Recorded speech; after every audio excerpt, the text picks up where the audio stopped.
Hi everyone, welcome back. In this video, I will be showing problem number 7 of chapter 7, section 5. This is also on the practice test and the practice final. Integral -1 to 1 e to the arc tan y divided by 1 plus y square dy. So it is number 7. Integral -1 to 1 e to the arc tan y over 1 plus y square dy. We want to evaluate this. Note that this is a definite integral, meaning it has got the lower limit and the upper limit. It has got the lower limit and the upper limit. They are for y because the variable in the original problem is y. So the lower limit of y is -1, the upper limit is +1. Now we want to make a suitable substitution here. So because you have an e to the exponent of something, so that exponent being a function of y and it's not a constant, so we are going to take that exponent, which is a function of y, as our substitution, u. So substitute u equal to arc tan y or inverse tan y. So what is du? The differential of that, which is 1 over 1 plus y square dy. So we got these two. Because we are changing to the new variable, change the limits of the original to the new limits.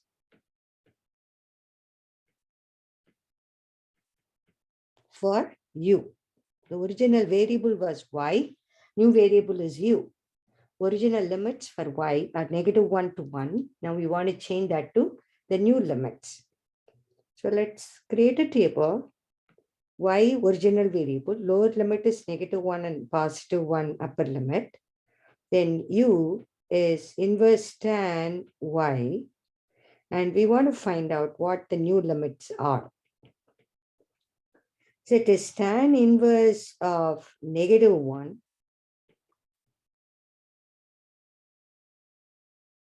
which in this case is -pi/4.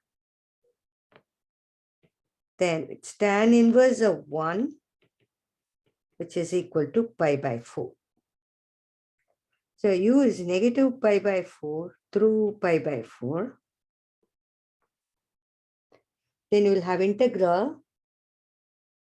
I'll call the given integral as I. Integral -1 to +1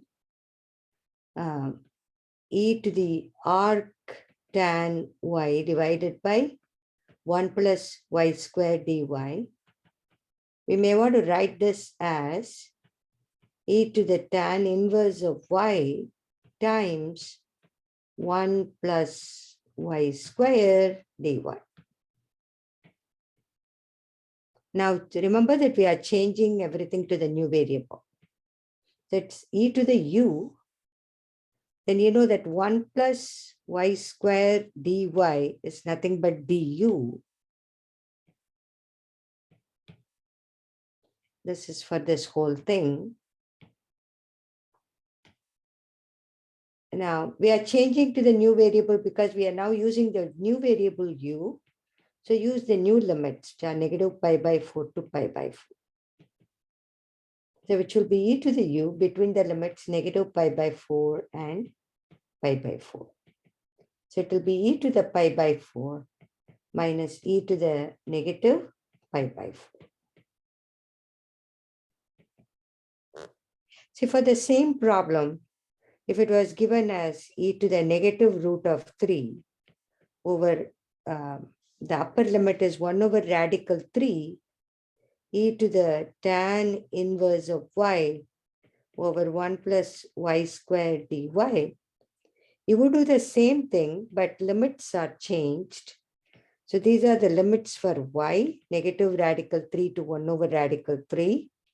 Then you have to choose the appropriate new limits. You have to pick, you have to compute the new limits. You're finding the new limits for u. When it is negative radical 3, lower limit, tan inverse of negative radical 3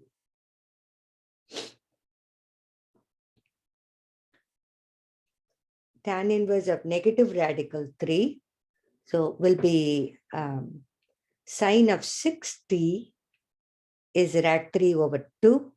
Cosine of 60 is 1/2. Tan of 60 is radical 3. So it is negative 60. 60 is negative pi by 6.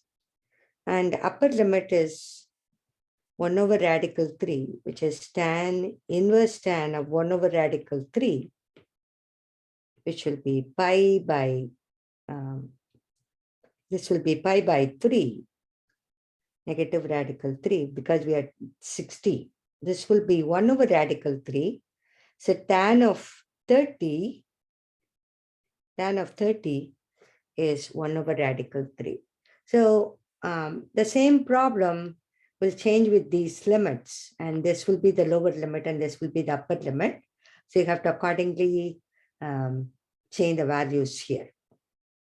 So it will become for the same problem, for this problem now, the answer would change integral negative radical 3 to 1 over radical 3 e to the tan inverse y over 1 plus y squared dy would become e to the u du, but the limits are from negative pi by 3 to pi by 6.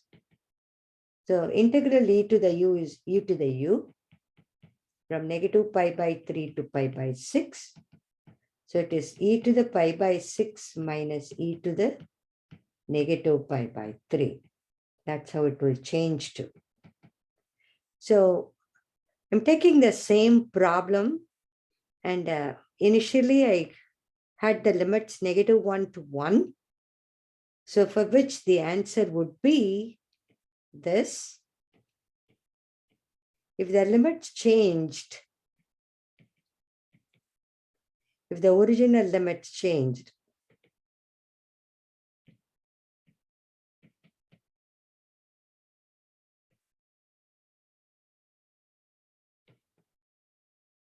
negative radical 3 through 1 over radical 3, then the answer would change to what I have written here. Hope this video helps.